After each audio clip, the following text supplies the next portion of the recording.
ప్రభును రక్షకుడైన యేసుక్రీస్తు నామంలో ఈ యొక్క ఆల్ నైట్ ప్రేయర్ లో పాల్గొంటున్న దేవుని బిడ్డలైన మీ అందరికీ ప్రభు పేరట నిండైన వందనాలండి.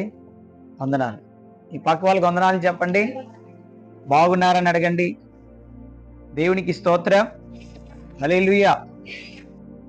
పిల్లరా, మరి కొన్ని నిమిషాలు మనము దేవుని వాక్యాన్ని ధ్యానం చేద్దాం. ఈ రాత్రికాల సమయంలో పరిశుద్ధ గ్రంథంలో నుండి కీర్తనల గ్రంథము 90వ అధ్యాయము 12వ వచనాన్ని చదువుకుందాం.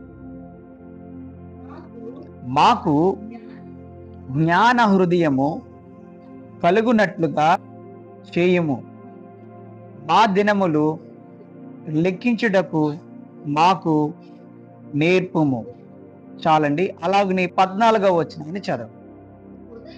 ఉదయమున నీ కృపతో మమ్మును తృప్తిపరచుము, అప్పుడు మేము మా దినములన్నీ ఉత్సాహించి సంతోషించదము. చాలండి. ఈ చిన్న వాక్యాన్ని దేవుడు దీవించునుగాక. ప్రార్థన చేసుకుందాం. పరలోకమందున్న పరిశుద్ధుడైన మా ప్రియ తండ్రి యేసయ్య, నీ పరిశుద్ధ నామానికి వందనాలు, స్తుతులు, స్తోత్రాలు చెల్లిస్తున్నాం ప్రభువా.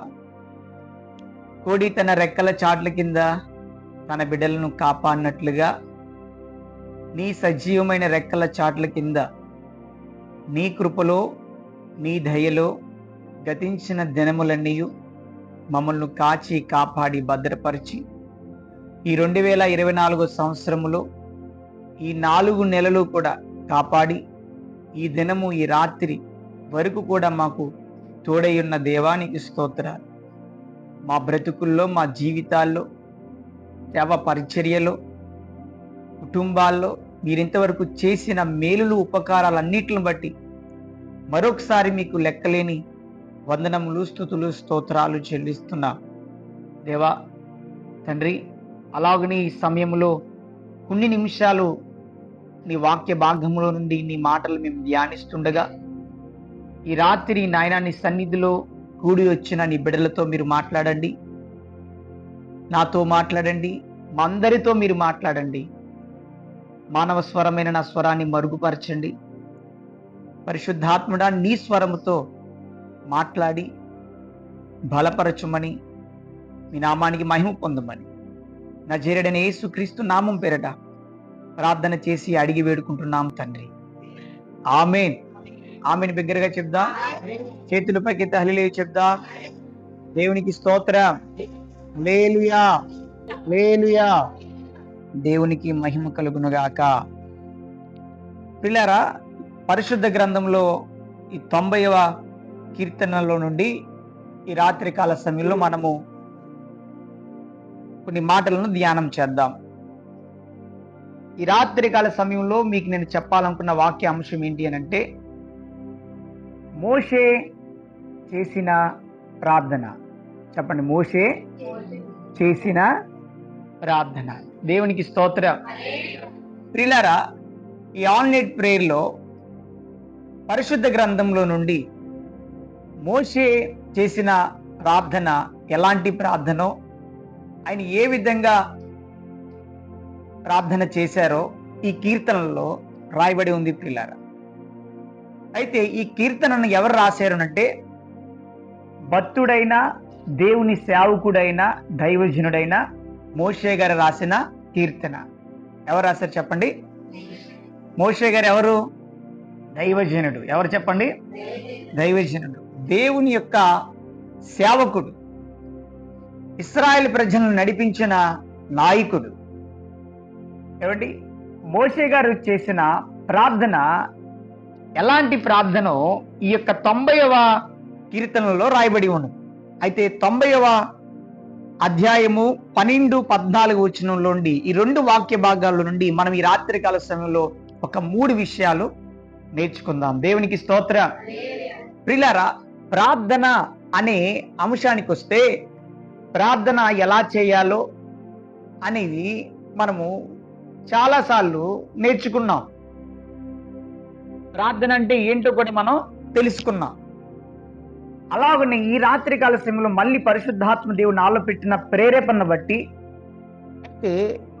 భక్తుడైన దేవుని సేవకుడైన మోషే గారు చేసిన ప్రార్థన ఏ విధంగా ఉన్నదో మన జీవితాల్లో కూడా మనము కూడా అలాంటి ప్రార్థన చేస్తే దేవుడు మన జీవితాల్లో మనకి ఏమి అనుగ్రహిస్తారో, ఎలాంటి కార్యాలు మన జీవితంలో జరుగుతాయో ఈ రాత్రికాల సమయంలో మనము నేర్చుకుందాం. దేవునికి స్తోత్రం, హల్లెలూయా. ప్రియులారా, అయితే భక్తుడైన మోషే గారు ఈ యొక్క ప్రార్థనలో ఈ అధ్యాయంలో చూసినట్లయితే ఆయన తన జీవితంలో ప్రియులారా ఈ యొక్క కీర్తనలో ఆయన చాలా గంభీరమైన మాటలతో ప్రార్థన చేశాడంట. చెప్పండి, గంభీరమైన మాటలతో ఆయన ప్రార్థన చేశాడు. ఆయన మాటలను చాలా గంభీరంగా ఈ యొక్క కీర్తనలో దేవుని చేసిన ప్రార్థనలో గంభీరమైన ప్రార్థనతో కూడిన ప్రార్థన ఆయన చేశాడు. దేవునికి స్తోత్రం, హల్లెలూయా.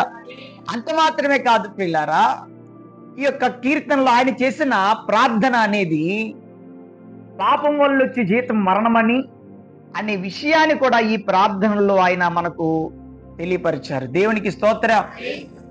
ఈ యొక్క కీర్తనలో ఆయన చేసిన ప్రార్థన ఎలాంటి ప్రార్థనో అలాంటి ప్రార్థన మనమును కనుక చెయ్యగలిగితే మన జీవితాల్లో మోషే గారి జీవితంలో ఆయన చేసిన ప్రార్థన బట్టి దేవుని ఎదురు నుండి ఎలాంటి కార్యాలు చూడగలిగారో మన జీవితంలో కూడా అలాంటి కార్యాలు మనము చూడగలుగుతాం. దేవునికి స్తోత్రం.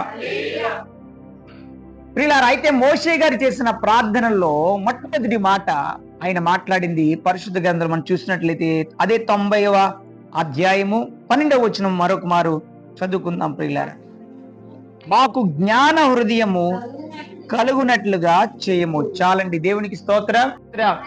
ప్రియులారా, మోషే గారు చేసిన ప్రార్థనలో దేవుణ్ణి అడిగింది ఆయన ఏంటి అనంటే, దేవా మాకు జ్ఞాన హృదయము కలుగజేయము అన్నాడు ఆయన. దేవునికి స్తోత్రం.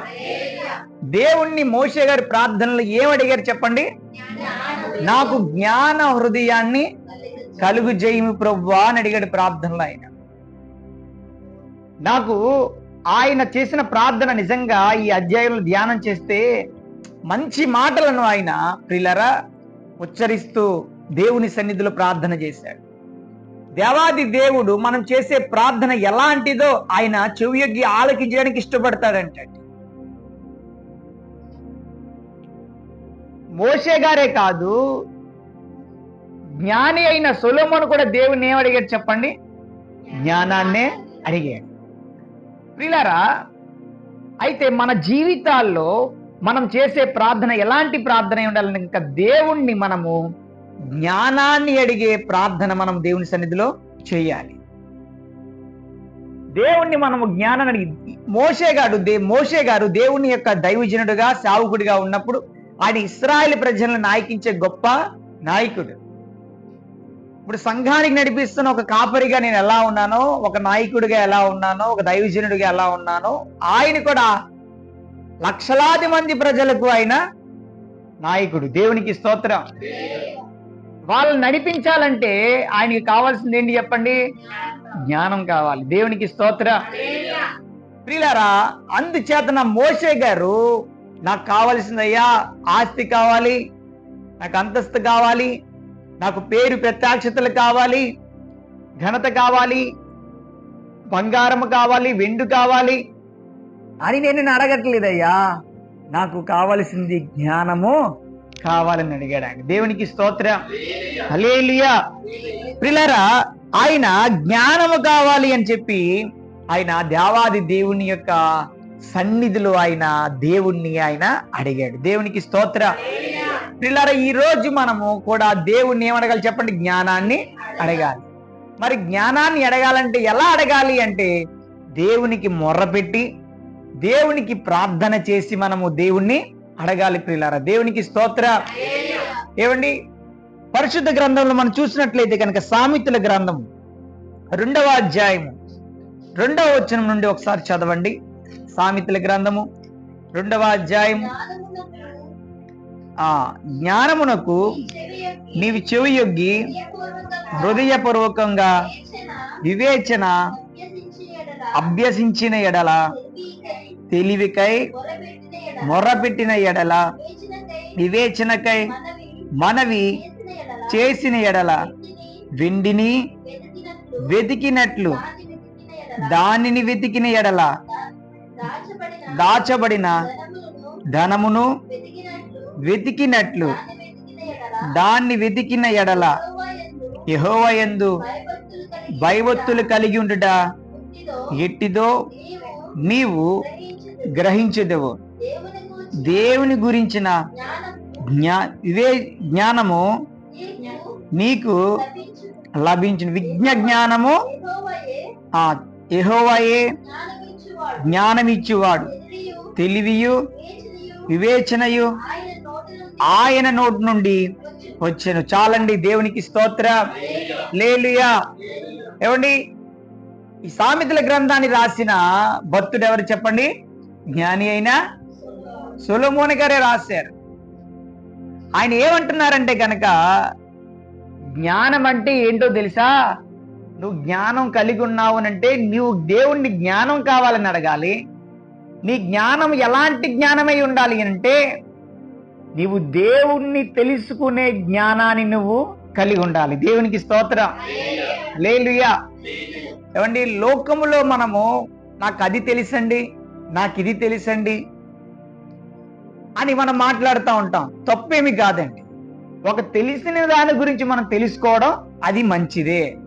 తెలిసిన దాని గురించి కలిగి ఒక జ్ఞానాన్ని సంపాదించుకోవడం అది మనకు మంచిదే. అది మంచిదై ఉన్నప్పుడు మనం తెలుసుకోవడం తప్పేమీ కాదు. అయితే లోకములో ఉండే జ్ఞానము గురించి, లోకములో ఉండే వాటి గురించి తెలుసుకుని ఎలా అయితే మన మైండ్లో మన జ్ఞానాన్ని పెట్టుకుంటున్నామో, అలాగనే దైవ జ్ఞానాన్ని, దేవుణ్ణి కూడా మనం తెలుసుకుని ఉండాలి. దేవునికి స్తోత్రం. ఆ మాట ఎక్కడుందంటే చూడండి, 5వ వచనం, 2వ అధ్యాయం 5వ వచనంలో అన్నాడు, దేవుని గురించిన విజ్ఞానము నీకు లభించును అంటున్నాడు. దేవునికి స్తోత్రం. అది ఎప్పుడు లభిస్తుంది అని అంటే కనుక పైన 3వ వచనంలో ఉంది, తెలివికై మొరపెట్టిన ఎడల. హల్లెలూయా. నీకు తెలివి కావాలని, నీకు జ్ఞానం కావాలని దేవునికి ఏం చేయాలంట? మొరపెట్టాలి. అంటే ప్రార్థన చేయాలి. ఏం చేయాలి చెప్పండి? ప్రార్థన చేయాలి. ఏమండి, మోషే గారు ఏం చేశారు? అక్కడ ప్రార్థన చేశారు. 90వ అధ్యాయంలో కీర్తన గ్రంథంలో మనం చూసినట్లయితే మోషే గారు ఏం చేశారు? ఆయన ప్రార్థన చేశారు. ఏమని చేశాడు? అయ్యా, నాకు జ్ఞాన హృదయమును కలుగజేయము అన్నాడు. దేవునికి స్తోత్రం. ఏమండి, ఈ రోజు మనము కూడా మోషే గారు చేసిన ప్రార్థన చెయ్యాలి. ఆయన చేసిన ప్రార్థన ప్రియులారా, దేవుణ్ణి మొట్టమొదటిగా నాకు ఆస్తినివ్వయ్యా, అంతస్తునివ్వయ్యా అని అడగలే. దేవుణ్ణి ఆయన అడిగింది ఏంటంటే కనుక, నాకు జ్ఞాన హృదయాన్ని ఇచ్చి నాకు జ్ఞానం ఇవ్వయ్యా అన్నాడు. దేవునికి స్తోత్రం. ఏమండి, జ్ఞానం ఇమ్మని మనం మొరపెట్టాలి. ఆ జ్ఞానము, ఏ జ్ఞానము దేవుణ్ణి నువ్వు అడుగుతావో దైవ జ్ఞానాన్ని అడగాలి. దేవునికి స్తోత్రం. అంటే దేవుని గురించిన జ్ఞానాన్ని నువ్వు పొందుకోవాలి. దేవునికి స్తోత్రం. ఈరోజు దేవుని నువ్వు అడుగుతున్నావా? అయ్యా, నాకు నీ జ్ఞానం దయచేయి నాయన అంటే, నిన్ను గురించి తెలుసుకునే జ్ఞానాన్ని నాకు ప్రసాదించు ప్రభువా. నీ వాక్యంలో ఇంకా నాకు జ్ఞానం ఇవ్వయ్యా. నీ వాక్యము నేను చదువుతున్నప్పుడు అది నాకు ఇంకా అర్థమయ్యేటట్టుగా నీ వాక్య జ్ఞానాన్ని నాకు ప్రసాదించు ప్రభువా అని అడగాలి. ప్రియులారా, ఈ వాక్యం చదువుతారు చాలా మంది, అందరికీ అర్థం అవుద్దా? అర్థం కాదు. ఎందుకు అర్థం కాదు అంటే, దేవుణ్ణి మీరు అడగట్లే. వాక్య జ్ఞానము దేవుడు అందరికీ ఇస్తాడు. దేవునికి స్తోత్రం. అంటే వాక్య జ్ఞానం అంటే చదువుతున్నప్పుడు ఆ వాక్యం మీకు అక్కడ అర్థమవుతుంది అన్నమాట. ఆది కాండం నుండి ప్రకటన గ్రంథం వరకు ఈ పరిశుద్ధ గ్రంథంలో రాయబడిన గ్రంథాల్లో 66 యొక్క పుస్తకాల్లో కూడా ఎన్నో మాటలు దేవాది దేవుడు ఆయన భక్తుల ద్వారా 40 మంది ప్రవక్తల ద్వారా ఏర్పాటు చేసుకుని ఈ యొక్క ప్రవచన గ్రంథాన్ని మానవులైన మన కొరకు ఆయన అనుగ్రహించాడు. దేవునికి స్తోత్రం. అయితే ఈ యొక్క అధ్యాయంలో, ఈ యొక్క వచనాల్లో ఎంతో జ్ఞానం దాగి ఉన్నది. అది ఏ జ్ఞానం చెప్పంటారా? దైవ జ్ఞానం, దైవ జ్ఞానం. దేవునికి స్తోత్రం. అంటే దేవుని జ్ఞానం ప్రియులారా, ఈ జ్ఞానం ఇమ్మని మనము దేవుని దగ్గర అడగాలి. దేవునికి స్తోత్రం. కాబట్టి అది రావాలి అని అంటే కనుక మనం మొర పెట్టాలి, ప్రార్థన చేయాలి. ప్రభువా నాకు నీ వాక్యం చదువుతున్నప్పుడు అర్థమయ్యేటట్టుగా జ్ఞానం ఇవ్వయ్యా అని అన్నాము. దేవుడిని జ్ఞానం ఇవ్వని అడిగా అనుకో, అక్కడ ఇస్తాడంట. ఏమన్నాడంటే కనుక దేవుని గురించిన విజ్ఞానము నీకు లభించును అంటున్నాడు. హల్లెలూయా. దేవుని జ్ఞానం ఎందులో ఉంది చెప్పండి? పరిశుద్ధ గ్రంథమైన ఈ బైబిల్లో ఉంది. దేవునికి స్తోత్రం. దైవ జ్ఞానం ఇది, మనుషుల జ్ఞానం కాదు. ఇందులో ఉంటుంది దేవుని జ్ఞానం. ఇది చదువుతా ఉన్నప్పుడు, అయ్యా నీ చదువుతున్నా నాకు అర్థమయ్యేటట్టుగా నీ జ్ఞానాన్ని నాకు ఇవ్వయ్యా అని నువ్వు అడుగుతున్నప్పుడు తప్పకుండా ఆయన జ్ఞానాన్ని నీకు ఇచ్చి, పిల్లరా ఇది చదువుతున్న ప్రతిదీ కూడా నీకు అర్థమయ్యేటట్టుగా ఇందులో ఉన్న అనేక విషయాలను దేవుడు మనకి నేర్పిస్తాడు. దేవునికి స్తోత్ర. ఏమండి, మనం దేవుణ్ణి మొట్టమొదటిగా అడగవలసింది లోక జ్ఞానం కాదు పిల్లరా, దైవ జ్ఞానాన్ని మనం అడగాలి. దైవ జ్ఞానాన్ని మనం అడిగినప్పుడు లోకములో ఉన్న జ్ఞానం కంటే గొప్ప జ్ఞానం ఇది. ఎప్పుడైతే నువ్వు దేవుణ్ణి జ్ఞానం ఇవ్వయ్యా అని అడుగుతావు, మొరపెడతావు, ఆయన జ్ఞానాన్ని నీకు ఇస్తాడు. ఆ జ్ఞానము నిజంగా ఈ లోకములో ఉన్న అన్నిటికంటే చాలా గొప్ప జ్ఞానం అని గుర్తెరగాలి. దేవునికి స్తోత్ర. నువ్వు దైవ జ్ఞానాన్ని ఎప్పుడైతే అడుగుతావో ఈ లోకంలో నువ్వేంటి తెలుసా, చదువులో నువ్వు మరింత ఉత్తీర్ణత పొందగలుగుతావు. చదువులోనే చదువుకోవడానికి నాకు జ్ఞానం లేదండి అని అంటారు కొంతమంది. నువ్వు ఎప్పుడైతే దైవ జ్ఞానాన్ని, దేవుడిని జ్ఞానం ఇవ్వని అడిగావో ఆయన జ్ఞానాన్ని అనుగ్రహించిన తర్వాత, దైవ జ్ఞానం ఎక్కువ చదువు జ్ఞానం ఎక్కువ చెప్పండి కదా. దైవ జ్ఞానాన్ని పొందుకున్న తర్వాత నువ్వు చదువులో వెళ్తున్నప్పుడు ఆ జ్ఞానం నీకు చాలా చిన్నగానే ఉంటది. ఎందుకనంటే మీకు ఉదాహరణ చెప్తాను చూడండి. ఇప్పుడు లారీ డ్రైవర్గా ఉన్నారు మా నాన్నగారు. ఆయన్ని కారు ఇచ్చి తోలమంటే తోలుతాడా లేదా చెప్పండి? తోలుతాడు. ఎందుకు తోలుతాడు? ఆయనకి లారీ వచ్చు కనుక. అదే కారు తోలే అతను లారీ తోలమంటే తోలడు, ఎందుకంటే ఆయనకి రాదు గనక. ఎప్పుడైతే పెద్ద వాహనాన్ని ఆయన నేర్చుకున్నాడో చిన్న వాహనం ఆటోమేటిక్ గా వస్తుంది. ఈ లోకంలో దేవుని బిడ్డలుగా, క్రైస్తవులుగా మనం ఆశపడవలసింది ఏ జ్ఞానం గురించి అంటే కనుక మొట్టమొదటిగా దైవ జ్ఞానం గురించిన ప్రార్థన మనం చేసే వారంగా ఉండాలి. దేవునికి స్తోత్ర.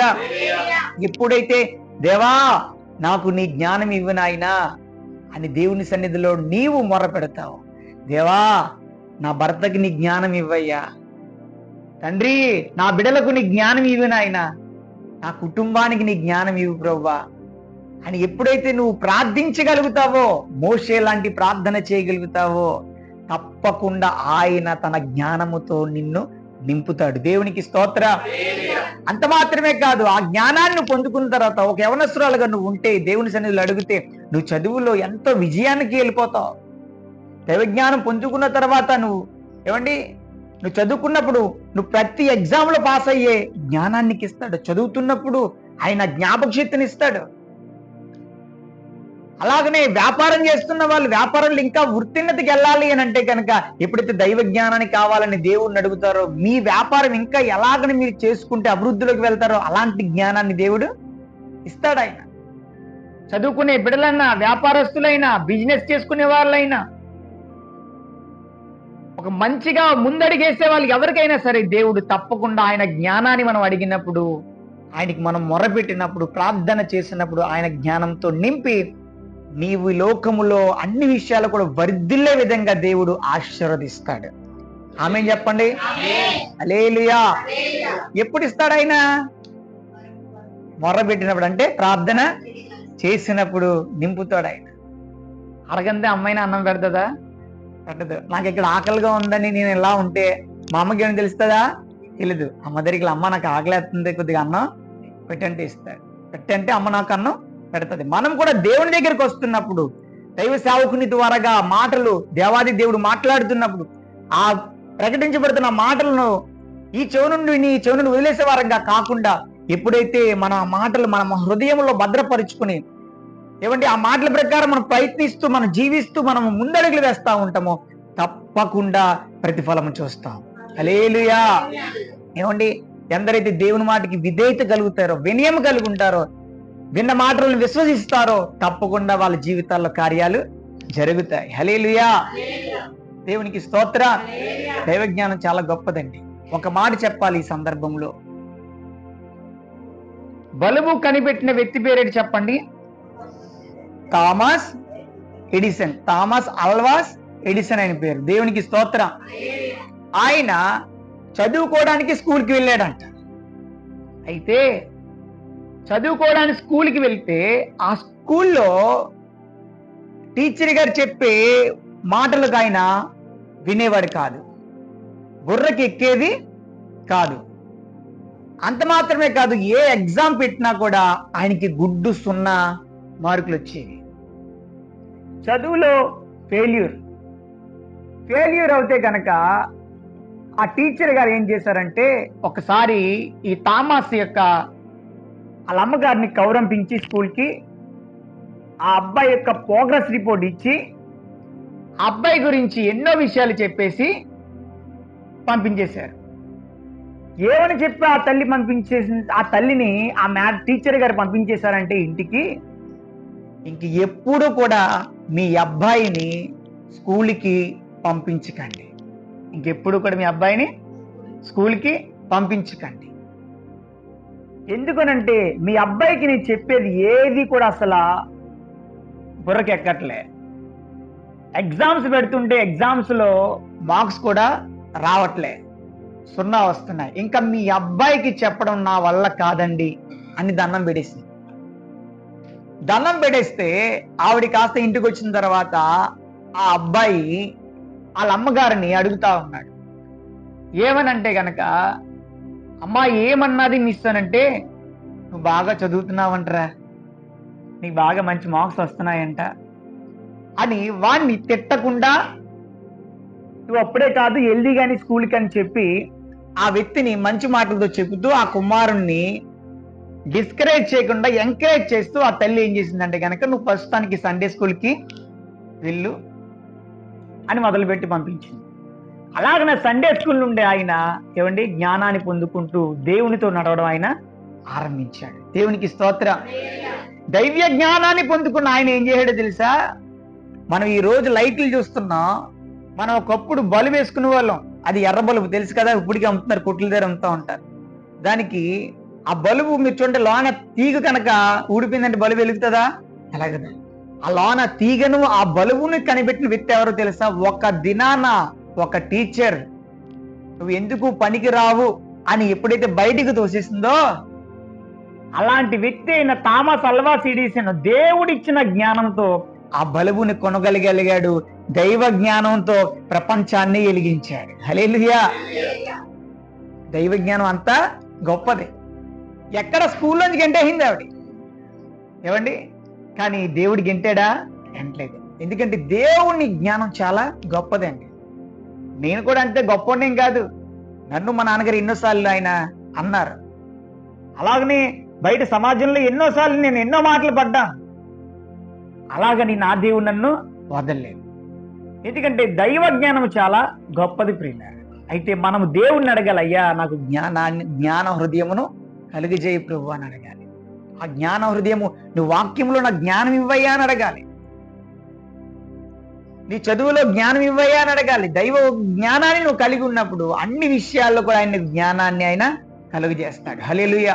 ఎందుకంటే వాక్య భాగంలో మరొక చోట ఈ విధంగా రాయబడి ఉంది. యాకోబు రాసిన పత్రికలో ప్రియులారా తీకండి చూడండి, ఎవరికైనా నువ్వు జ్ఞానము కొద్దివైన ఎడలా మీరు నన్ను అడగండి, నేను ధారాళముగా ఇస్తానన్నాడు దేవుడు. దేవునికి స్తోత్రం. కాబట్టి జ్ఞానాన్ని మనం అడగాలి. జ్ఞాన హృదయము కావాలని మోషే ప్రార్థన చేశాడు. దేవునికి స్తోత్రం. దైవజనుడిగా మోషే ప్రార్థన చేశాడు. నువ్వు ఒక తల్లిగా ప్రార్థన చేయాలి, ఒక తండ్రిగా ప్రార్థన చేయాలి, ఒక యవనస్తురాలుగా ప్రార్థన చేయాలి, దైవ సేవకుడిగా ప్రార్థన చేయాలి. దేవుని బిడ్డగా నువ్వు మోషే లాంటి ప్రార్థన చేసే అనుభవం మనలో ఉండాలి. దేవునికి స్తోత్రం. ఇవేవి తెలియని విషయాలు కాదు ప్రియులారా, అందరికీ తెలిసినవే. కానీ అయినప్పటికీ రాత్రికాల సమయంలో పరిశుద్ధాత్మ దేవుడు మరొక మారు మనతో ఆయన మాట్లాడుతున్నారు. దేవునికి స్తోత్రం.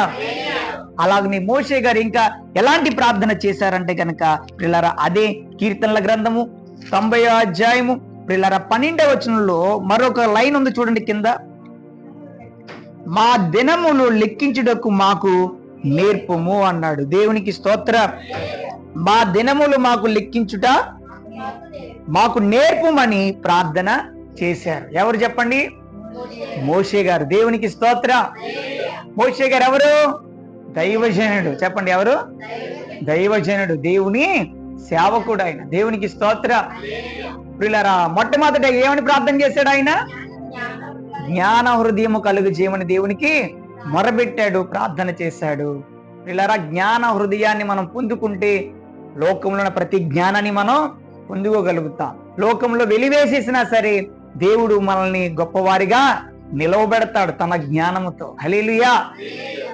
అలాగనే రెండోదిగా ప్రియులారా, ఆయన ఎలాంటి ప్రార్థన చేశాను? మా దినములు లెక్కించుటకు మాకు నేర్పించుమని ప్రార్థన చేశాను. దేవునికి స్తోత్రం.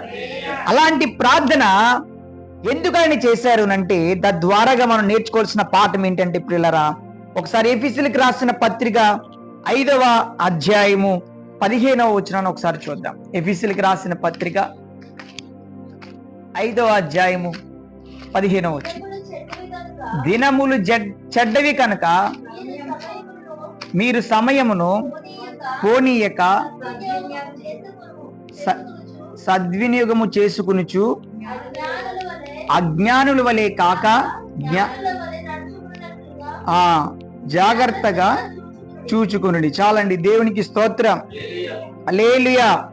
మోషే గారు చేసిన ప్రార్థనలో ప్రియులారా మనం చూసినట్లయితే మా దినములు మాకు లెక్కించుట మాకు నేర్పుము అని ఆయన ప్రార్థన ఎందుకు చేశారంటే ప్రియులారా, మనము ఈ లోకంలో బ్రతుకుతున్నాం. చెప్పండి, ఈ లోకంలో బ్రతుకుతున్నాం, ఈ లోకంలో జీవిస్తున్నాం, ఈ లోకంలోనే మనము మరణిస్తాం.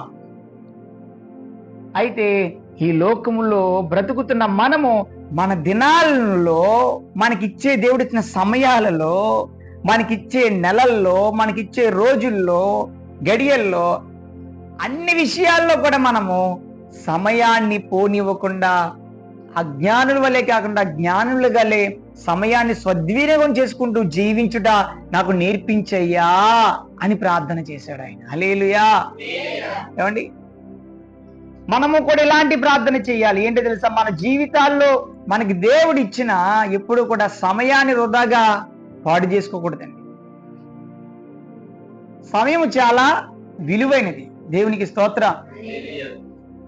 అజ్ఞానులు ఏం చేస్తారంటే సమయాన్ని పాడు చేసుకుంటారు, జ్ఞానులు ఏం చేస్తారంటే సమయాన్ని సద్వినియోగం చేసుకుంటారు. అందుకు ఇక్కడ పౌలు భక్తుడు ఎఫెసీయుల సంఘానికి రాస్తే ఏమనంటే, మీరు అజ్ఞానుల వలె ఉండకండి, జ్ఞానుల వలె సమయాన్ని సద్వినియోగం చేసుకోండి అంటున్నాడు ఆయన. హల్లెలూయా. మోషే గారు కూడా ఏమన్నారు? మా దినములు లెక్కించుట మాకు నేర్పయ్యా అంటున్నాడు. దాని అర్థం ఏంటి అంటే, మనకిచ్చిన దినాలు, మనకిచ్చిన రోజులు కూడా మనం ప్రతి దినము కూడా లెక్కించుకుంటూ చాలా జాగ్రత్తగా సమయాన్ని పోనివ్వకుండా, రోజుకి నీకు 24 గంటలు ఇచ్చాడు దేవుడు. విని చెప్పండి, 24 గంటల్లో 1 గంట వెనక్కి వెళ్ళింది ఇంకో మళ్ళీ ఎదరగొత్తదా? ఒక సేవకుడు ఇలా అన్నాడంట ఒక వ్యక్తితో. ఆ వ్యక్తి నేను ఏదన్నా తేగలనండి, ఏదైనా చేయగలనండి అని అన్నాడంట ఈ సేవకుడితో. ఏమన్నా తేగలరా, ఏదన్నా చేయగలరా, ఏదన్నా చేయగలవా, ఏదన్నా తేగలవా అన్నాడంట సేవకుడు. అవును, నేను ఏదన్నా తేగలను, ఏదైనా చేయగలను ఆయన అన్నాడంట. అయితే నేను ఒక్కటే అడుగుతాను, నువ్వు కనుక అది తేగలిగితే నీకు నేను నా ఆస్తంతా రాసిచ్చేస్తానంట సేవకుడు. అప్పుడు ఈయన అన్నాడంట, ఏంటో అడగండి అన్నాడంట. ఇప్పుడు టైం ఎంత అని అంటే ఆ సేవకుడు టైం 11 అయిందండి అని చెప్పాడంట అవతలి వ్యక్తి. అయితే వెనక్కి వెళ్ళి నాకు 10:30 సమయాన్ని మళ్ళీ తీసుకురాగలవు ఎదరికి అని అడిగాడంట. 10:30 వరకు ఎందుకు, 11 అయింది, 1 మినిట్ వెళ్ళిపోయిన దాన్ని నువ్వు ఎదరికి తీసుకురాగలవంటే తీసుకురాలేను సార్ అని ఆ వ్యక్తి కూడా ఒప్పుకున్నాడు. మన జీవితాల్లో ప్రియులారా వెళ్ళిపోయిన సమయాన్ని మనం ఎంత మాత్రం ముందుకి మనం తీసుకురాలి.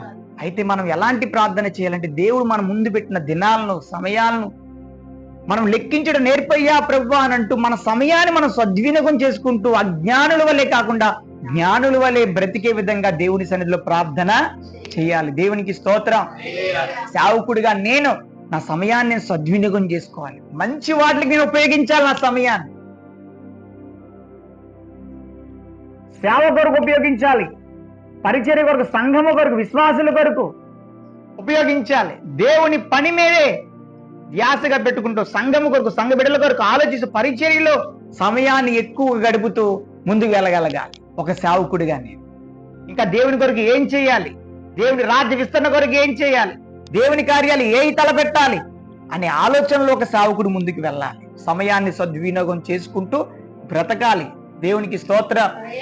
అలాగనే ఒక విశ్వాసి జీవించవలసిన విధానం, దేవుడు నాకు రోజుకి 24 గంటల సమయం ఇచ్చాడు, నేను దేవుని కొరకు ఏం చేయాలి, దేవుడు నాకు ఇచ్చిన సమయంలో రోజులో నేను దేవుని పని ఏం చేయాలి అనే ఆలోచన మనకు ఉండాలి. ఒక విశ్వాసిగా మీకు ఉండాలి. దేవునికి స్తోత్రం. నేను నా భర్త కొరకు, నా బిడ్డల కొరకు, నా కుటుంబం కొరకు నేను ఏం చేయాలి ఈ సమయంలో అనే ఆలోచన ఉండాలి.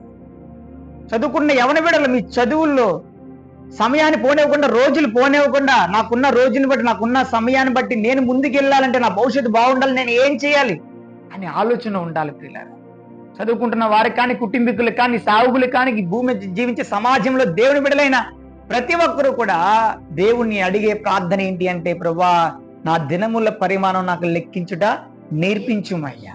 అంటే సమయాన్ని పోనివ్వకుండా నీ దగ్గర నేర్చుకుంటూ, ప్రభువా సమయాన్ని జ్ఞానముతో ప్రభువా నేను సద్వినియోగం చేసుకుంటూ చక్కగా తండ్రి అజ్ఞానుల వలె కాకుండా జ్ఞానిగా ముందుకు వెళ్ళే కృప నాకు దయచేయి తండ్రి అని దేవుని సన్నిధిలో ప్రార్థించాలి. దేవునికి స్తోత్రం. సమయం చాలా విలువైంది పిల్ల, సమయం చాలా విలువైనది. సమయాన్ని కొంతమంది ఏం చేస్తారు, చాలా వ్యర్థంగా గడుపుతా ఉంటారు. సమయం దేవుడు ఇచ్చిన దానికి కూడా ఒక దినాన్ని అంటే లెక్క అడుగుతాడంట. ఏం చేద్దాడు చెప్పండి, లెక్క అడుగుతాడంట. నీకు రోజుకి 24 గంటలు ఇచ్చాను, అందులో రోజులో కనీసం నా కొరకు ఒకరికైనా సువార్త ప్రకటించావా? నువ్వు దేవుని పనిలో నా కొరకు ఏదైనా నువ్వు ఒక కార్యం విషయంలో ఆలోచించావా? కొన్ని చేసే వ్యక్తికి నువ్వు సహాయపడ్డావా? నువ్వు రోజులో నా కోసం ఏం చేసావు నీకు ఇచ్చిన సమయంలో అని దేవుడు అడుగుతాడు. అంత మాత్రమే నీకు ఇచ్చిన లెక్క అడుగుతాడు. దేవునికి స్తోత్ర. ఈరోజు చాలా మంది చేస్తున్న సమయం ఉంటుంటే ఎక్కడికో పోతా ఉంటారు, 10 మందితో మీటింగ్లు పెడతా ఉంటారు. ఏమండి, తాగేవాడు తాగుతా ఉంటాడు, తిరిగేవాడు తిరుగుతూ ఉంటాడు. ఏది నేను మొన్న ఒక సహోదరుని, ఒక ఆయన కలిసాను, నాకున్న పర్సనల్ పనిని బట్టి కలిస్తే ఆయన చాలా పెద్ద వ్యక్తి. ఆయన వచ్చావా తమ్ముడు, నీ విషయం చెప్పే మాట్లాడే అని అన్నాడు. అంతే 10 నిమిషాలు నాతో మాట్లాడాడు. ఆ 10 నిమిషాలు మాట్లాడేసి నేను చెప్పింది వినేసిన తర్వాత వెళ్తాను తమ్ముడు, మళ్ళీ నీకు ఫోన్ చేస్తాను అన్నాడు. అంతే. అంటే సమయం ఉండగానే త్వరగా తేల్చుకోవాలి తమ్ముడు, సమయం చాలా విలువైంది, నాకు ఇంకా బోల్డ్ పనులు ఉన్నాయి అన్నాడు. ఆయన చాలా పెద్ద వ్యక్తి. వెంటనే వెళ్ళిపోయాడు. 10 నిమిషాలు మాట్లాడాడు. నేను ఎక్కడికి వెళ్ళానో అక్కడ 10 నిమిషాలు మాట్లాడాడు ఆయన నాతో, అంతకు మించి ఎక్కువ మాట్లాడలే, వెళ్ళిపోయాడు. ఎందుకంటే వేరే పని ఉంది, టైం వేస్ట్ చేయని అన్నాడు ఆయన.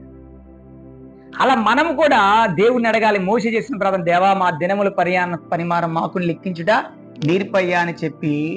ఏమండి, అక్కడ ఎఫెసీయులకు రాసిన పత్రిక 5వ అధ్యాయము ఏమండి మనం చూసినట్లయితే 15-16 వచనంలో మాట, ఏమండి దినములు చెడ్డవి గనక మీ సమయమును పోనీయక సద్వినియోగము చేసుకునిచ్చు, అజ్ఞానం వలె కాక జ్ఞానుల వలె నడుచుకుని జాగ్రత్తగా చూచుకుని అంటున్నాడు. అవునా కదా? దినములు ఎలాంటివంట? చెడ్డవి. చెడ్డవా కదా? చెడ్డవి.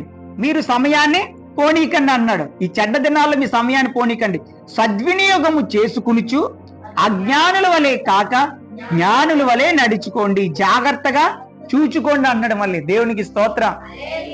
బైబిల్ గ్రంథం చూసారు ఎంత జ్ఞానం, సమయం గురించి ఎంత స్పష్టంగా దేవుడు రాశాడు.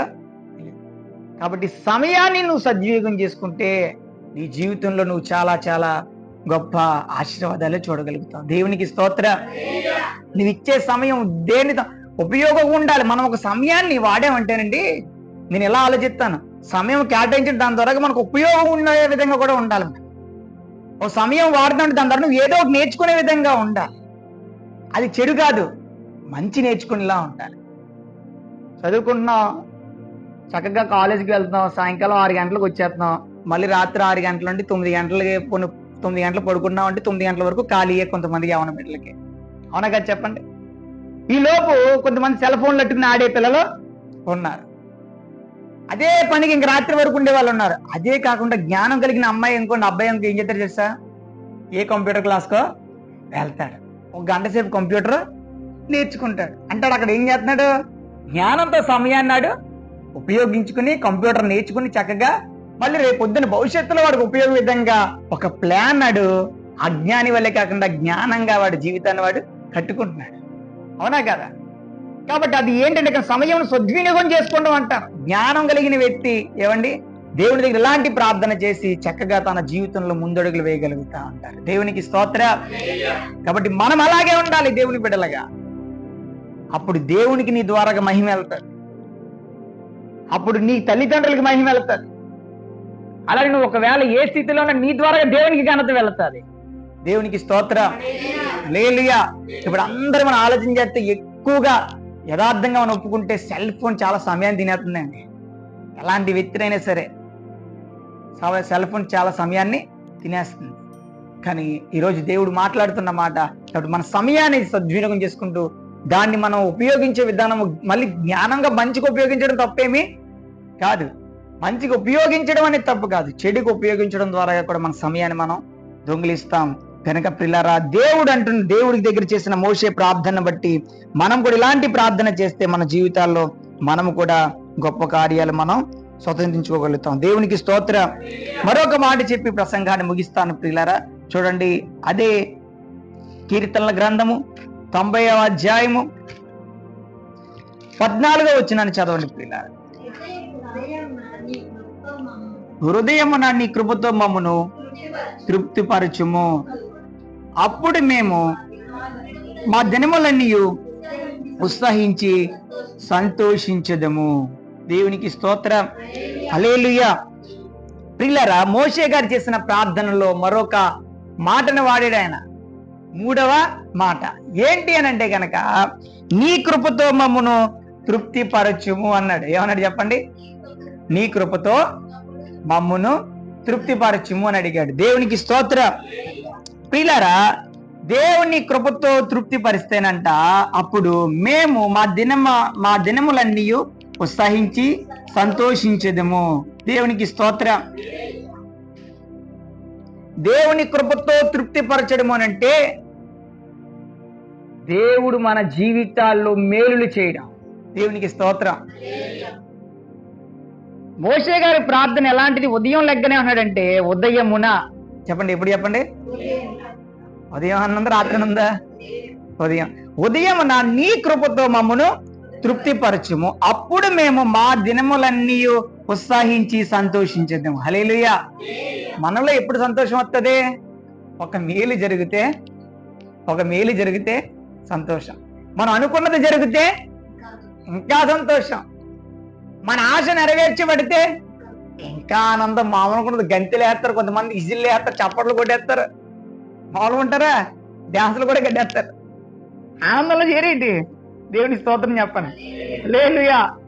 అయితే మనము కూడా ఎలాంటి ప్రార్థన చేయాలంటే ఉదయాన్నే లెగ్గానే దేవుణ్ణి అడగాలి, దేవా నన్ను నీ కృపతో తృప్తిపరచుము అని ప్రార్థించాలి. దేవునికి స్తోత్రం. మొదటి ఏమని ప్రార్థించాలని చెప్పాను? జ్ఞాన హృదయం దయచేయి తండ్రి అని ప్రార్థన చేయాలి. రెండోది, మా దినముల పరిమాణం మాకు లెక్కించుట నేర్పయ్యా అని ప్రార్థన చేయాలి. అంటే మా సమయాన్ని మేము జాగ్రత్తగా వాడుకోవాలి తండ్రి, సద్వినియోగం చేసుకోవాలయ్యా, అజ్ఞాని వల్లే కాకుండా జ్ఞానుల వల్ల మేము ఉండాలి తండ్రి అని ప్రార్థించాలి. మూడోదిగా నీ కృపతో మమ్మల్ని తృప్తిపరచుము ప్రభు అనే ప్రార్థన మనం చేయాలి. ఎప్పుడు చేయాలి? ఉదయం లెగ్గానే చేయాలి. నీ కృపతో మమ్మల్ని తృప్తిపరిచేయ్యా ఈ దినాన్ని అని ఎప్పుడైతే దేవునికి ప్రార్థన చేస్తావో ప్రియులారా, దేవుడు మన జీవితాల్లో ఆ ఉదయాన్నేనంట మన జీవితాల్లో మేలు చేస్తాడంట. హల్లెలూయా. ఎప్పుడైతే నువ్వు ఆ ఉదయం లెగ్గానే ప్రభువా నీ కృపతో నన్ను తృప్తిపరిచయ్యా అని నువ్వు చిన్న ప్రార్థన చేసుకుంటావో, ఆ ప్రార్థన బట్టి దేవుడు ఆలకించి నీ జీవితంలో ఆ దినము నువ్వు ఏ మేలు జరగాలనుకుంటున్నావు, ఏ కార్యాలు జరగాలనుకుంటున్నావు, దేని కొరకు ఎదురు చూస్తున్నావు, ఏ పని జరగాలని అనుకుంటున్నావు, ఏ విషయంలో దేవుని సన్నిధిలో ప్రార్థిస్తా ఉన్నావు, ఆ కార్యాలను ఆయన తప్పకుండా ఆ దినము తన కృపతో నీ జీవితంలో తృప్తిపరిచి మేలు చేసి నేను సంతోషపరుస్తాడు. హల్లెలూయా. మోషే అదే అడిగాడు. నీవు కూడా మోషేలాగిన ప్రార్థన చేసి దేవుణ్ణి అడగాలి. కొంతమంది చేస్తారు ఉదయం లెగ్గానే కొంత ప్రార్థన, ఎంతో కొంతసేపు ప్రార్థన చేస్తారు. కొంతమంది ఏం చేస్తారు? లెగ్గానే ఏం చేస్తారు? కథ చెప్పండి. సెల్ ఫోన్ చూస్తారు. ఏం చూస్తారు? సెల్ ఫోన్ చూస్తారు. లెగ్గానే కొంతమంది కొన్ని అలవాటు సెల్ ఫోన్ చూసేస్తారు. వాట్సాప్లో ఎన్ని హాయిలు వచ్చినాయి, నాకు వాట్సాప్లో ఎన్ని గుడ్ మార్నింగ్లు వచ్చినాయి. రాత్రి సరిగ్గా సెల్ చూడకుండా పడుకుంటాను. గుడ్ నైట్ ఎవరిని ఎట్టాడా, లేకపోతే చూద్దాం ఉండండి చెప్పి ఉదయాన్నే గుడ్ నైట్లు గుడ్ మార్నింగ్లు చూసేవాళ్ళు ఉంటారు. అంటే నేను తప్పనేమంటలే, గుడ్ మార్నింగ్లు గుడ్ నైట్లు పెట్టడాలు తప్పు కదా, చూడడం కూడా తప్పు కదా. అయితే దానికంటే సెల్ ఫోన్ చూసే దానికంటే నువ్వు మొదటగా ఎవరిని చూడాలి? యేసయ్య ముఖ దర్శనాన్ని చూడాలి. యేసయ్య ముఖ దర్శనాన్ని చూడాలి. దేవునికి లెగ్గగానే మనము చిన్న ప్రార్థన చేసుకుని, అయ్యా నీ కృపతో నన్ను తృప్తిపరిచయ్యా అంటారు. కొంతమంది మోకాలు చూడడానికి వెళ్ళిపోతారు. మీకు అర్థమైందా? లెగ్గానే కొంతమందికి కొంత అలవాటు ఉంటుంది. ఏముంటది? పెద్దవాళ్ళు ఉన్నారనుకో, వృద్ధులు మనవరాల మొఖాలు మనమల మొఖాలు చూస్తారు. కొంతమంది పెద్దవారికి అలవాటు ఉంటుంది, అలా చూడాలనుకుంటారు వాళ్ళు. కానీ మనమందరము కూడా చిన్నవాళ్ళైనా పెద్దవాళ్ళైనా వృద్ధులైనా దేవుని బిడ్డలుగా క్రైస్తవులుగా ప్రతి ఒక్కరు కూడా ఉదయాన్నే ఏమండి సూర్యోదయం రాకముందే మనము దేవుని యొక్క ముఖ దర్శనాన్ని చూసే అనుభవం మనలో ఉండాలి. ఉదయాన్నే లేచి ఏమండి రేయి మొదటి జావుని మొరబెట్టమని వాక్యం సెలవిస్తాం. దేవునికి స్తోత్రం. రేయి మొదటి జావుని మొరబెట్టము. విలాప వాక్యములు 2వ అధ్యాయం 18వ వచనంలో ఉదయమునే నీ హృదయాన్ని నీళ్ళ కుమ్మరించినట్లుగా నీ హృదయాన్ని కుమ్మరించి ప్రార్థించమని అక్కడ భక్తుడు రాశాడు. దేవునికి స్తోత్ర. ఇలాగ ఉదయము గురించిన ప్రార్థనలు చాలా రాయబడి ఉన్నాయి పిల్లల వాక్య భాగ్యంలో. దావీదు భక్తుడు కూడా ఉదయాన్ని లేచి ఏం చేశాడు? ప్రార్థన చేశాడు. దేవా నీవే నా దేవుడవు, వేకువనే నిన్ను వెతికెద్దను అన్నాడు. దేవునికి స్తోత్ర. ఇలాగ ఉదయాన్నే కొంతసేపు ప్రార్థన చేయడం అనేది, దేవాన్ని కృపతో నన్ను తృప్తిపరచు ప్రభు అంటే తన మేలుతో నిన్ను తృప్తిపరుస్తాడు. కావాలంటే చూడండి, కీర్తనల గ్రంథము 103వ అధ్యాయము 5వ వచనంలో మాట ఉంటుంది. కీర్తనల గ్రంథము 103వ అధ్యాయము 5వ వచనం ఆఖరిలో ఉంటది. మేలుతో నీ హృదయమును తృప్తిపరుచుచున్నాడు. హల్లెలూయా చెప్పండి. మేలుతో ఎవరు తృప్తిపరుస్తున్నాడు? ఆయన యేసయ్యే మన హృదయాన్ని తృప్తిపరుస్తున్నాడు. ఆయన ఉదయాన్నే లెగ్గాన్ని ఎప్పుడైతే అయ్యా నీ కృపతో నన్ను తృప్తిపరిచయ్యా అని అన్నావో, కృపతో తృప్తిపరిచని అన్నావో, ఆ రోజు నీకు ఆయన తన మేలులు చేసి నిన్ను తృప్తిపరుస్తాడు. నువ్వు ప్రయాణంలో ఎక్కడికి వెళ్తావో, ఏ పని నిమిత్తమే వెళ్తావో, ఏది జరగాలని వెళ్తావో, ప్రార్థన చేసుకుని వెళ్ళినప్పుడు తప్పకుండా ఆయన నీ జీవితంలో కార్యాన్ని జరిగిస్తాడు. ప్రియులారా, నమ్మిన వారు ఆమేన్ చెప్పండి. హల్లెలూయా. దేవునికి స్తోత్ర. కాబట్టి మన జీవితాల్లో మనం తప్పకుండా మనం ఇలాంటి ప్రార్థన చేయాలి. ఎవరు చేశారు ఇలాంటి ప్రార్థన? మోషే గారు ఎవరు? దైవజనుడు. దేవునికి స్తోత్ర. అలాగనే మరొక చోట చూడండి, 107వ కీర్తన 9వ వచనం. 107:9 ఏలయనగా ఆశగల ప్రాణమును ఆయన తృప్తిపరుచుచున్నాడు. చాలండి. దేవునికి స్తోత్ర. ఏమండి, ఆకలి కొనిన వారి ప్రాణమును మేలుతో నింపి ఉన్నాడు. దేవునికి స్తోత్ర. చూసారా, ఏలయనగా ఆశగల ప్రాణమును ఆయన తృప్తిపరుచుచున్నాడు. హల్లెలూయా. మానవులుగా కొన్ని ఆశలు ఉంటాయి, తప్పేమీ కాదు. అవి దైవ చిత్తానుసరమైనవై, అవి మంచివై ఉన్నప్పుడు తప్పకుండా దేవుడు మన జీవితాల్లో మనకున్న ఆశలను ఏమండి తృప్తిపరుస్తాడు. దేవునికి స్తోత్ర. ఎప్పుడో నువ్వు ఉదయాన్నే లేచి ప్రార్థన చేసినప్పుడు నీ కృపతో నన్ను తృప్తిపరిచయ్యా అని అన్నావంటే ఆయన తృప్తిపరుస్తాడు. కృపతో అని ఎందుకని దేవుడు అనంటే, కృప అనే మాటకు ఒక అర్థం ఉంది పిల్లారా. ఏంటి అనంటే, కృప అనగా అర్హత లేని దాన్ని అనుభవించుట. చెప్పండి, కృప అనగా అనుభవించుట. మనకు అర్హత ఉండదు, ఏముండదు. ఈ రోజు నువ్వు అనుకుంటావు నీ జీవితంలో ఒక మంచి ఇల్లు కట్టుకోవాలండి అని అడుగుతావు దేవుణ్ణి, తప్పేమీ కాదు. అయితే కట్టుకునే స్తోమత ఉండదు నీకు. వెనకాల చూస్తే ఏ బ్యాంక్ బ్యాలెన్స్ లో ఉండవు, ఎవరుండొచ్చి సహాయం ఏది ఉండదు. కానీ ఉదయాన్నే లేచి ప్రభువా నీ కృపతో తృప్తిపరిచి నీ కృప చొప్పున నాకు ఒక గృహాన్ని ప్రభు అని ప్రార్థన చేసుకోవడం, లేని విషయంలో అడగడం దేవునికి ఏమి తప్పేమీ కాదు పిల్లరా. లేని వాటిని అడగడం దేవుని విషయంలో తప్పేమీ కాదు. ఉదయాన్నే లేచి నువ్వు అడుగుతున్నావు అనుకో, ఒకవేళ అలా ఎన్నో దినాలు దేవాని కృపతో నాకు ఇంటిని దయచేయి ప్రభు అని అడిగేవనుకో, ఒక దినాన తన కృపతో దేవుడు ఇస్తాడు. అంటే అర్హత లేని దాన్ని అనుభవించేటే కృప. నువ్వు కట్టాలేని స్థితి నీలో లేకపోయినా, అర్హత నీకు లేకపోయినా కట్టించేది దేవుని కృప. హల్లెలూయా. అందుకునే ఎక్కడో కాదు, మన కాకినాడలోనే మన కుమ్మరి వీధి దాటి అలా వంతునికి వెళ్తుంటే సత్యబాబు గారు మీరు కూడా చూస్తారు కదా, చెప్పారు ఒకసారి అపార్ట్మెంట్ కి ఆయన గ్రేస్ అపార్ట్మెంట్ అని పెట్టాడు. ఆయన గ్రేస్ అపార్ట్మెంట్. గ్రేస్ అంటే కృప అని అర్థం. మరి ఏమీ లేని వ్యక్తి ఒక అపార్ట్మెంట్ కి గ్రేస్ అని ఎందుకు కట్టాడంటే గనక ఒక ఇల్లు కట్టుకోవడం కాదు మాటలు, ఆయన ఏకంగా ఏం కట్టాడు చెప్పండి? అపార్ట్మెంట్ కట్టాడు ఆయన. అపార్ట్మెంట్ అంటే ఒక అంతస్తు ఉంటుందా? ఇంచుమించు కనీసం ఎలా లేదని 4 అంతస్తులు 5 అంతస్తులు ఉంటాయి. అది నాకు తెలిసి అక్కడ ఒక 4 అంతస్తులు పైనే ఉంది, నేను కూడా చూసాను. ఏంటి చాలా అద్భుతంగా కట్టుకున్నారు ఆ అపార్ట్మెంట్. ఏంటి ఇల్లు కట్టుకునే వ్యక్తికి లేని స్తోమతను అపార్ట్మెంట్ కట్టుకునే స్తోమతను దేవుడు ఇచ్చాడు అంటే అందుకే అన్నాడు ఇది గ్రేస్ హౌస్ అని ఎట్టాడు. అక్కడ కృప వల్ల కట్టబడింది ఆ ఇల్లు. దేవునికి స్తోత్రం. కాబట్టి నాకు నువ్వు నీ జీవితంలో నీవు నాకు కూడా ఒక ఇల్లు లేదయ్యా అంటే నువ్వు కృపతో అడుగు, తప్పేమీ కాదు. అర్హత లేని దాన్ని నీకు తన మేలుతో తృప్తిపరుస్తాడు. నీ ఆశ గల ప్రాణాన్ని తృప్తిపరుస్తాడు ఆయన. ఎప్పుడూ ఉదయాన్నే లేచి నువ్వు ప్రార్థన చేయడు. గుర్రబెట్టి పడుకుంటే ఏమొస్తాయండి అని పడుకుంటే ఏమొస్తాయి? మన ఆశలేమి నెరవేర్చబడవు. లేచి ప్రార్థించాలి. దేవునికి స్తోత్ర. రేపటి నుండే లేచి ప్రార్థిస్తాను పాస్టర్ గారు, తెలిసిండు కూడా ఏదో చేయలేకపోతున్నాను, ఇక నుండి ప్రార్థిస్తాను పాస్టర్ గారు అన్న వాళ్ళు దేవుని దగ్గర ఒక తీర్మానం తీసుకుందామా? హల్లెలూయా. అప్పుడు దేవుడు జీవితాల్లో, మన జీవితాల్లో దేవుడు ప్రియులారా మీ జీవితాల్లో అందరి జీవితాల్లో కూడా గొప్ప కార్యాలు ఆయన జరిగిస్తాడు, ఆయన చేస్తాడు. నీ ఆశగల ప్రాణాన్ని ఏం చేస్తాడు? ఆయన తృప్తిపరుస్తాడు. అది ఇల్లే కదండి, గర్భఫలమైన, నీ చదువులైనా, ఉద్యోగాలు లేకపోయినా, లోక సంబంధమైన ఆశ ఒకవేళ నీకు ఏదున్నా అన్ని విషయాలు కూడా దేవుడు తప్పకుండా నీ ఆశగల ప్రాణాన్ని తన మేలుతో నిన్నేం చేస్తాడు? తృప్తిపరుస్తాడు ఆయన. ఎప్పుడంటే కనుక నీవు ప్రార్థన చేసినాడు.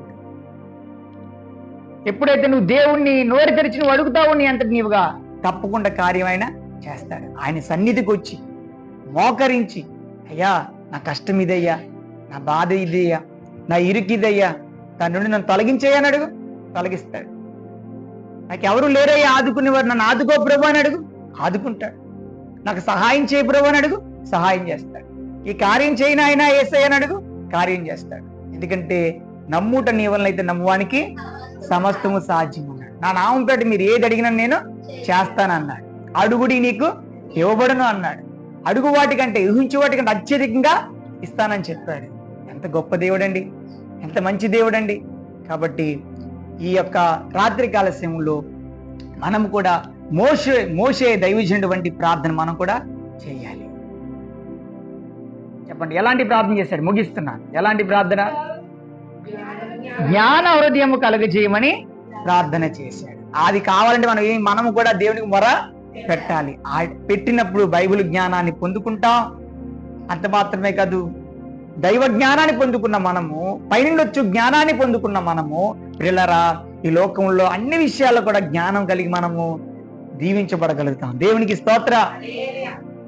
అలాగని రెండోదిగా చెప్పండి, దినములు లెక్కించడం మాకు నేర్పుకోండి. అంటే సమయాన్ని పోనివ్వకుండా సద్వినియోగం చేసుకునేటట్టుగా జీవించాలి అనే ప్రార్థన మనం చెయ్యాలి.